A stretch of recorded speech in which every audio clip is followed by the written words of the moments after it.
Good day. We're kind of going in and out here. Oh, I'm going in and out. Yeah. Can you hear me now? Yes. Yes. Okay, you can hear me now. Let me know if it starts breaking up. Well, good morning, everybody. Today is actually the 103rd legislative day of the 105-day session, but the legislature is going to wrap up their work on the regular session today. They're not going to work over the weekend, and they have not yet reached agreement on a budget for either the operating budget or what's called the capital budget. So they will be called pretty much immediately back into what's called a special session. Special sessions, well, let's back up. I think I told you guys at the beginning of the year that the legislature has to adopt a budget. If they don't adopt a budget by June 30th, the government pretty much shuts down. That means that the functions of government can't go forward. So they have to adopt a budget by June 30th. So since they haven't adopted the budget, they have to go into special session. And special sessions are called by the governor. He will come out and make an announcement sometime over this weekend and call them back into special session, which will last 30 days. It's kind of like an overtime in a basketball game or something. Each special session lasts 30 days. If they don't get it done in 30 days, they'll call another one. Or they could get done before the 30 days and be done with it. But most people think that they will continue working and go all the way up until the end of June, probably, and right up till the deadline. So one of the interesting things is the government, I think it's sometime in May, if there isn't a budget adopted, has to send out what are called pink slips. That's layoff notices to all government workers that will be laid off, essentially lose their jobs if the government doesn't continue to function after June 30th. So it's a little bit, for people that work for the state, that's a little bit stressful, right? Because you're worried about whether you still have a job in 30 days or 40 days. So there's a lot of pressure under the legislature to finish the job. However, they don't yet have agreement on how much money they need to solve the education problem. And then once they determine how much money they need, then they have to figure out exactly how to spend it. And they are still very far away from reaching that agreement. There is a group of people, you could kind of call it a conference committee, but it's a group of 8 legislators, 2 from each of the 4 caucuses, who are the lead negotiators for each of the caucuses in determining how they're going to solve the education problem. So what will happen during the special session is the governor will call the legislature back in, but almost all the legislators will go home to their districts, and they will be at home until there's a deal reached. But those 8, they will be meeting pretty much every day, trying to nail down the pieces of the agreement. So that's 2 from the Senate Republicans, 2 from the Senate Democrats, 2 from the House Republicans, and 2 from the House Democrats. And they have to figure out how to bridge the gap between some very different opinions on how to solve the problem. The bad news for us is that 1513 did not make it out of Ways and Means, and as such did not make it through this legislative session, which is pretty disappointing given that the bill at the point we had it was pretty much supported by everybody. I think it really just came down to the legislators just weren't that excited about the bill. It just wasn't that, they weren't that into it. So unfortunately, that bill will not go forward this year, although you did hear from the Secretary of State a willingness to continue to work on it. One thing that I think we still have a little bit of work to do on is we would want, I would assume, for them to come back next year and pass the 16 and 17 or the 17-year-old registration. But remember what they need to do that. The Secretary of State needs the budget. When the budget's finally adopted in June, whenever that is, they need that appropriation to make sure they can update their computer systems so that next year we could come in and do the 16, 17-year-old bill. So one thing I think we should do in this special session time is write a letter, a single letter signed by all of you to the budget writers, the budget chairs, that'd be Senator Billig, Senator Braun, Representative Ormsby, and Representative Chandler. And I'll help you draft the letter, and we would have you all sign it and send it to them, asking for the legislature in their final budget to fund the Secretary of State's budget request to update their computer systems. So that's sort of where we are. We didn't get we didn't get what we wanted, but there is still a chance to move the ball forward on what it is that we want. So with that, I'll open it up for questions.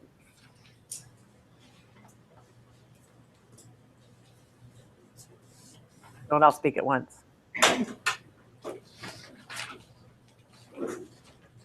Yeah. Why is it so hard to for the legislator to agree on a budget? Yeah. So the budget overall for the state of Washington is around $40 billion. And roughly, well, a little over half of that goes to education.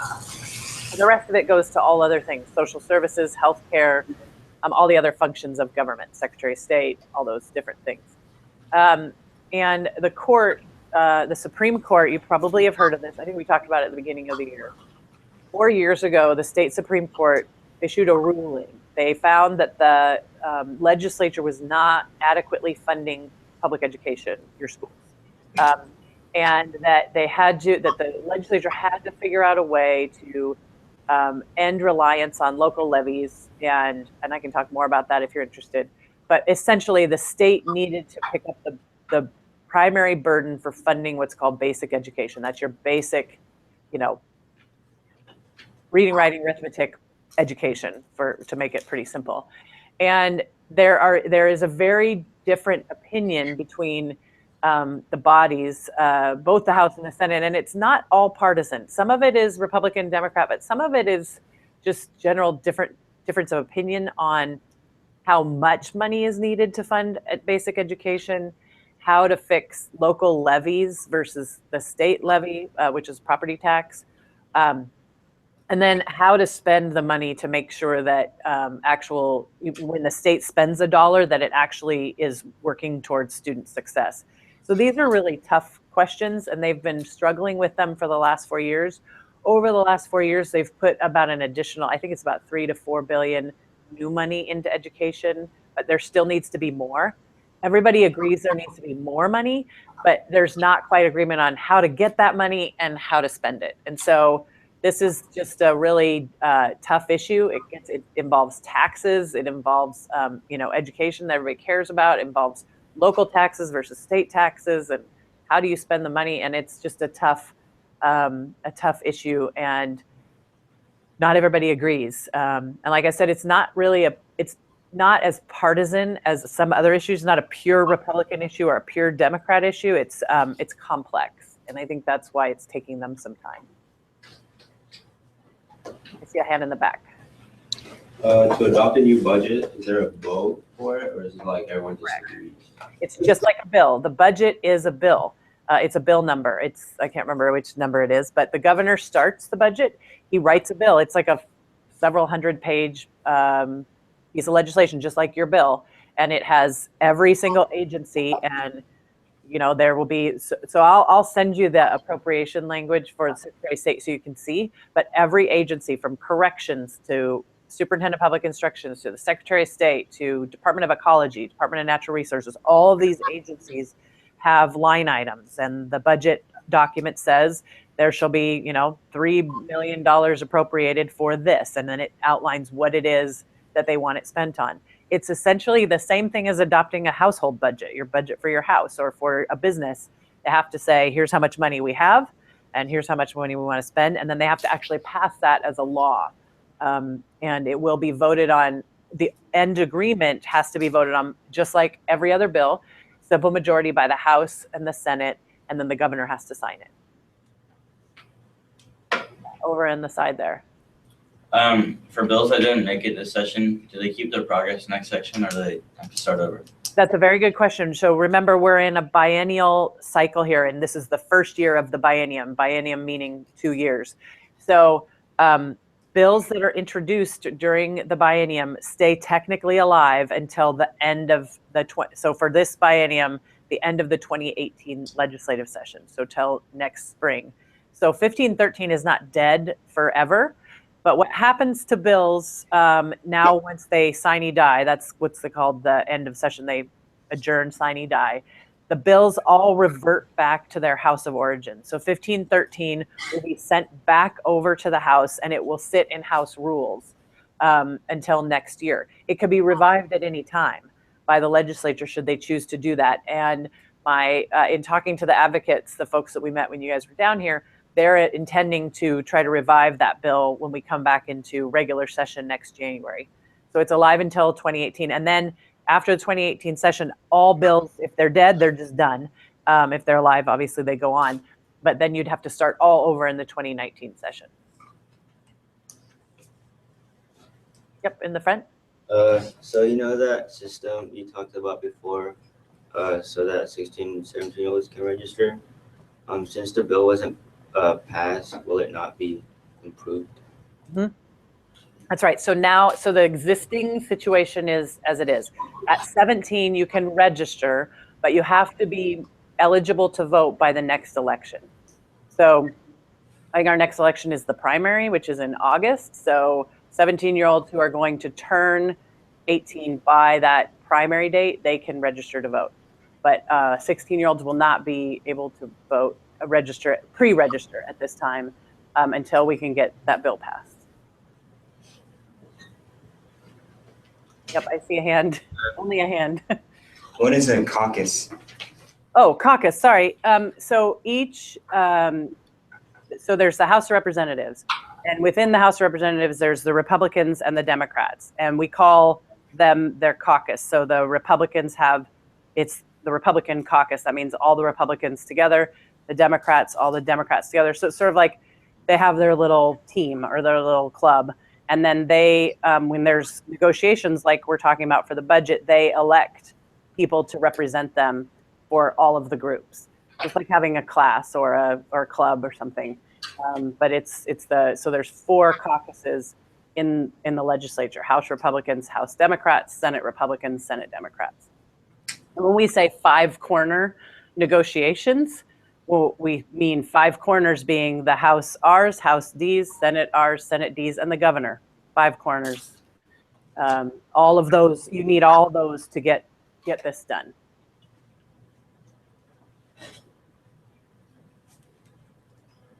Yeah. So you mentioned something about the education problem, like the lack of funding, and you said that you could go more in depth about that. Yeah. So you probably know that their local school districts have the ability to pass levies. That is where there's this, let's use Seattle School District. Seattle School says we need more money for these things, and they identify a package of stuff that they need more money for. And then they go to the voters, and the voters vote whether or not to raise their property taxes to pay for those things. The primary funding source for education, both at the local and the state level, is property taxes. That is the tax that people pay on their property, their houses or commercial, let's say a business that owns a building. And the property tax is assessed at the value. So in Seattle, for example, right now, the local levy that is paid by city, so like I pay it on our place in Seattle, is $1.23 per $1,000 of assessed value. So if you have a $100,000 house, you pay $1.23 times 100, you pay $123 for property taxes. So, and so on and so on. I'm not doing the math right. Anyway, you get the idea. So if you have a $500,000 house, you pay $1.23 times 500,000. It's 1,000, sorry. Anyway, I'm not doing math well this on Friday. So, but the levies, the local levies that are charged in various areas are different. So for example, in Tacoma, the local levy amount is $4 per $100,000 assessed value. So per $1,000. So every single school district has a different levy level. And then there's the state property tax, which also goes to education, that goes to fund the state's portion. The way the system was originally set up was that the state portion of property tax should pay for fundamentally basic education, reading, writing, arithmetic, right? That's the state's responsibility. And local levies, that is raised by Seattle School District, Tacoma, et cetera, really was only originally intended to fund things that were considered extras, extracurricular activities, band, things like that. And over time, because the state has spent less and less on fundamentally basic education, local school districts have started using more and more of that levy, those levy dollars, to fund basic education, to pay for teachers, to pay for books, all those kinds of things. What the court said was there was a challenge to this by some parents and some teachers, brought a lawsuit, said the state is not doing its fundamental duty, and what's happening is we have an unequal education system. Some school districts can raise a lot of money in their levies, some cannot, and what we're having is an unequal education system. So the court agreed with them and said that the state has to pick up the check, pick up the bill for fundamentally basic education, that local levies can only be used for other things, and they had to end the reliance on local levies for basic education.